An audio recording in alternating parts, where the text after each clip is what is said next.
Hi viewers, very good evening. இது prime extension உங்களுடன் இணைந்திருப்பது.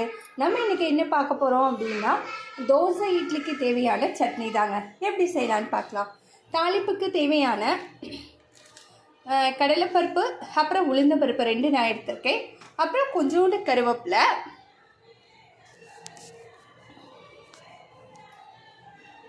கொஞ்சோண்டு கருவேப்பிலை, 2 வரமிளகாய்,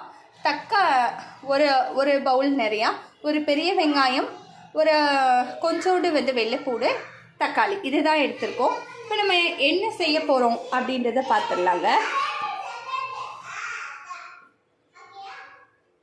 இப்போ பாருங்கள், இப்போ கிளியராக உங்களுக்கு தெரியுதா? ஸோ நம்ம தாளிப்புக்கு தேவையானதெல்லாம் முதல் போட்டுக்கலாம். பேன் வச்சுருக்கேன். பேன் நல்லா சூடாகிடுச்சு. தாளிப்புக்கு தேவையானதை நான் ஆட் பண்ணிட்டேன். ஸோ அது கொஞ்சம் பொரிஞ்சு வர மாதிரி இருக்கிற நேரத்தில் நம்ம இதை அப்படியே ரஃப்பாக இது பண்ணாலே போதும். அரைக்க தான் போகிறோம். 2 வரமிளகாய் நான் போட்டிருக்கேங்க. தேவையான அளவு கருவேப்பிலை எல்லாம் நீங்கள் கழுவி வச்சுக்கோங்க. அடுத்து ஸோ லேஸாக நம்ம இது பண்ணி விட்டுடலாம்.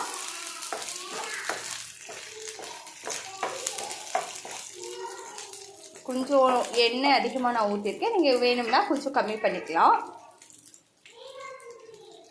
ஸோ அது கொஞ்சம் நல்லா பொரிஞ்சு வர நேரத்தில் வெள்ளைப்பூடு நான் ஆட் பண்ணுறேங்க.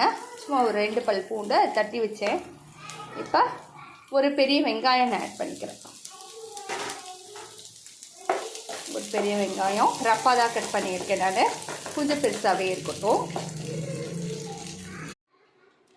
விவோஸ், இப்போ நம்ம சட்னி அரைச்சி எடுத்துகிட்டு வந்தாச்சா. இப்போ நம்ம தாளிச்சிடலாம். தாளிப்புக்கு தேவையானது நம்ம எடுத்துக்கலாம்.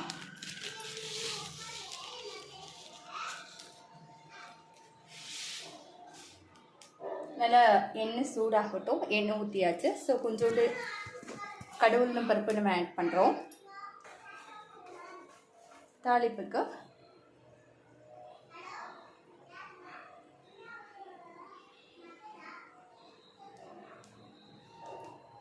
ரெண்டு கருவேப்பிலை ஆட் பண்ணிட்டோம். உங்கள்கிட்ட பெருங்காயத்தூள் இருந்தால் பெருங்காயத்தூள் 2 சிட்டிகை நீங்கள் ஆட் பண்ணலாம். ஸோ இந்த சட்னி பார்த்திங்கன்னா ரொம்ப யம்மியாக இருக்கும். நல்லா டேஸ்டியாக இருக்கும், பார்த்துக்கோங்க. ஸோ நம்ம தாளிச்சிடலாம். ஸோ ரொம்ப நல்லா யம்மியான சட்னி ஒன்று நம்ம ரெடி பண்ணிட்டோம். ஸோ வாங்க வியூவர்ஸ், நம்ம தோசை ஊற்றி தோசையோடு இந்த சட்னி வச்சு சாப்பிட்லாம். ஹாய் வியூவர்ஸ், பாய்.